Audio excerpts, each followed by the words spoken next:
mahabang panahon na pananatili sa kapangyarihan ng kasalukuyang nakaupo sa pamahalaan. Ito ang tunay na layunin ng isinusulong ng Kamara na charter change o pagbabago ng saligang batas sa pamamagitan ng People's Initiative. Giit ni dating Pangulong Rodrigo Duterte, walang ibang iniisip ang ilang politiko kundi gumawa ng paraan para tumagal sa pwesto at magpakasasa sa kapangyarihan. Alam mo kasi, the purpose of this constitutional change is not for anything. It's not even for parliament or the essence of presidential type. It's a mechanism for perpetuation of power.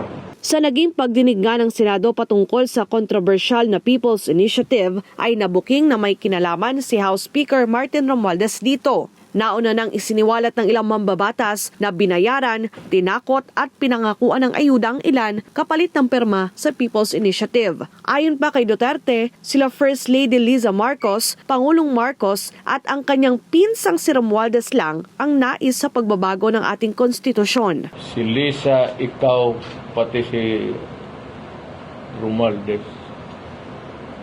Ang politika ng Pilipinas, kayo lang ba?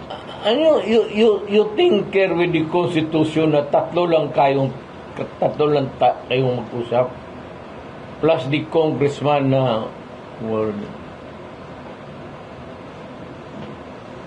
ito'y pinahinto nila.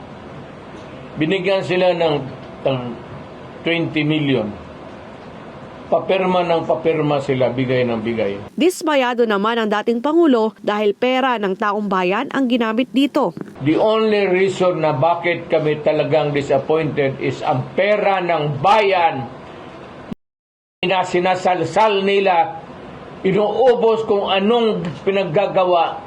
Ang magtaong bayan, pobre pa rin. Hinimok naman ni Duterte si Pangulong Marcos na ipatigil ang People's Initiative dahil kung hindi, matutulad siya sa nangyari sa kanyang ama. If you do not stop this nonsense, you will go out of Malacanang the way exactly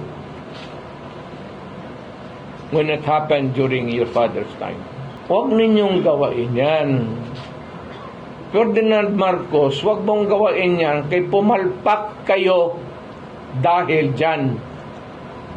Milagro na lang na binigyan kayo ng pagkakataon ng Panginoong Diyos na maupo lang naman sana ng madaling panahon and to redeem your name.